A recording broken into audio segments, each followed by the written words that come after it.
ప్రభుని యందు మిక్కిలి ప్రియులగు సహోదరి సహోదరులారా, ఇప్పుడు మనం పాస్కా ఆయత్త కాలపు 3వ ఆదివారంలో ప్రవేశించి ఉన్నాం. దేవుని కృపకు మనం పాత్రులము కావాలంటే నిర్మల హృదయులు ధన్యులు వారు దేవుని దర్శింతురు అన్న చక్కటి సందేశాన్ని మన హృదయంలో నిత్యము పరచుకోవాలి. మనం నిత్యము కూడాను దాన్ని పాటించాలి. అటువంటి పవిత్రమైన హృదయం మనకు పశ్చాత్తాపం ద్వారా, పాప క్షమాపణ ద్వారా వస్తూ ఉన్నది. మరి మన జీవితంలో ఆకలి దప్పిక అనేవి దేవుడు మనకు పెట్టి ఉన్నారు.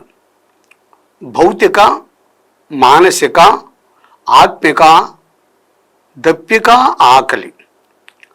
భౌతికంగా మనం దప్పిక కొనినప్పుడు వెంటనే నీరు త్రాగుతాం. భౌతికంగా ఆకలి కొనినప్పుడు వెంటనే మనం భోజనం చేస్తాం. వాటి ద్వారా తృప్తి పొందుతాం. ఈరోజు మనం ఆలకించే తొలి పట్టణములో ఇశ్రాయేలు ప్రజలు ఎడారిలో పయనించే సందర్భముగా వారు దప్పిక కొనినప్పుడు మోషే మీద గొనుగుతూ ఉన్నారు. ఏదైనా తట్టుకోవచ్చు, కానీ దప్పికైతే మాత్రం మనం తట్టుకోలేం. అంత దప్పిక కొనినటువంటి వారికి మరి మోషే దేవుని మొరపెట్టినప్పుడు వారి దాపున ఒక కొండ కనిపించింది. ప్రభు ఆదేశించి ఉన్నారు మోషేను అహరోనుని, ఆ కొండను కొట్టినట్లయితే నీరు సమృద్ధిగా వారికి లభించుద్దని. ప్రభుని పట్ల ప్రగాఢ విశ్వాసం ఉంచి మోషే ఆ కొండను కొట్టిన వెంటనే మరి గొప్ప ప్రవాహం బయలుదేరింది. ప్రజలందరూ సంతృప్తిగా ఆ నీటిని త్రాగి ఉన్నారు, తప్పిగా తీర్చుకొని ఉన్నారు. సర్వేశ్వరునికి సమస్తము సాధ్యమన్న సత్యాన్ని దీని ద్వారా గ్రహించాలి. మొదటి కొరింథీయులకు రాసిన లేఖ 10వ అధ్యాయం 3వ వచనం నుంచి చూసినట్టయితే కూడాను ప్రజలందరూ ఆధ్యాత్మిక దప్పిక కొనినప్పుడు వారు మరి ఆ రాతిని కొట్టిన విషయాన్ని మనం ఆలకించి ఉన్నాం. అదే విషయాన్ని పౌలు గారు మనకు తెలియపరుస్తున్నారు. ఆధ్యాత్మిక శిల నుండి వారు దప్పిక తీర్చుకొనిరి. ఆ శిల క్రీస్తే అని, అది వాస్తవమైన మాటే. శిలే, ఆ క్రీస్తు నుండి మనం దప్పిక తీర్చుకుంటూ ఉన్నాం. ఈనాడు సువార్త పఠనం మనం పరిశీలన చేసినట్లయితే షికారు ప్రాంతానికి ప్రభు వచ్చినప్పుడు శిష్యులు ఆహార నిమిత్తం పట్టణంలోనికి వెళ్ళినప్పుడు ప్రభు అక్కడ బావి దగ్గర ఆగి ఉన్నారు. అది దావీదు రాజు మరి నిర్మించిన ఒక బావి. మధ్యాహ్నం వేళ కనుక సమరీయులు మాత్రమే ఆ బావి దగ్గరకు వస్తారు. వారి నీటిని తీసుకొని ఇంటికి వెళతారు. మరి ఆ సమరయ స్త్రీ బావి దగ్గరకు వచ్చినప్పుడు యూదుడైనటువంటి ఒక ప్రభు మరి ఆ బావి దగ్గర ఉండి ఆమె నీరు అడుగుతూ ఉన్నారు, నాకు త్రాగుటకు నీరు ఇమ్మని.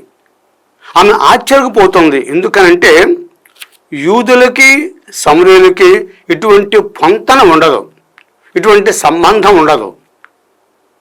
మరి అటువంటి ఆజ్ఞని ప్రభు మీరి నాకు నీరు ఇవ్వమని అడిగినప్పుడు ఆమె ఆశ్చర్యపోయి ఉంది. కానీ ప్రభు అడుగుతున్నారు, నేనిచ్చే నీటిని త్రాగినట్లయితే నువ్వు ఎప్పటికీ దప్పిక కొనమని.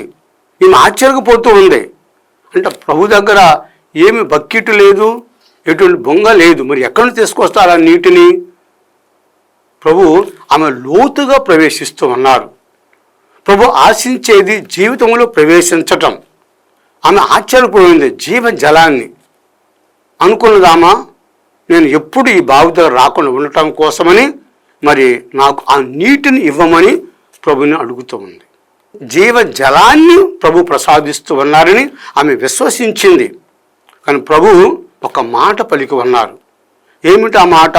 ఆ నీరు కావాలంటే నాదొక మాట అమ్మని, నేను వెళ్ళి నీ భర్తని తీసుకొని రా అన్నప్పుడు ఆమె ఒక సత్యాన్నే తెలియపరిచి ఉంది, నాకు భర్త లేడని. అంటే ప్రభు ఆశించేది ఎటువంటిది? ఆధ్యాత్మికమైనటువంటి యొక్క ఆ నీటిని ప్రసాదించేటువంటి వారే ఆ ప్రభు.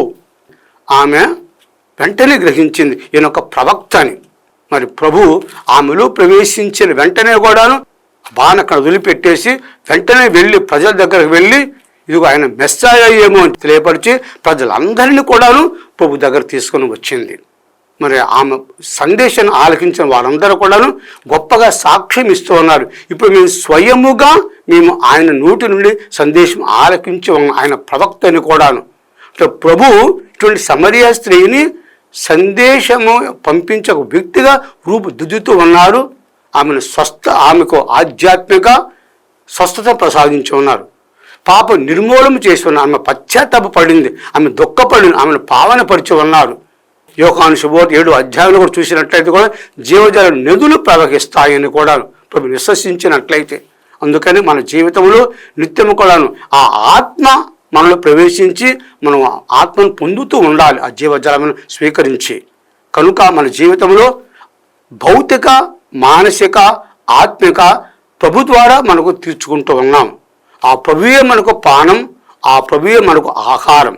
కనుక మనందరం తపస్సు కాలములో, పశ్చాత్తాప కాలములో ప్రభుని పట్ల మనం విశ్వాసం ఉంచుదాం, పశ్చాత్తాప పడుదాం, పాప క్షమాపణ పొందుదాం, ఆ జీవజలమును త్రాగి ఆ ప్రభునే స్వీకరించి మన ప్రభు మగమాటను జీవించే వరం దయచేయమని ప్రభుని మనము మనసారా కోరుకుందాం.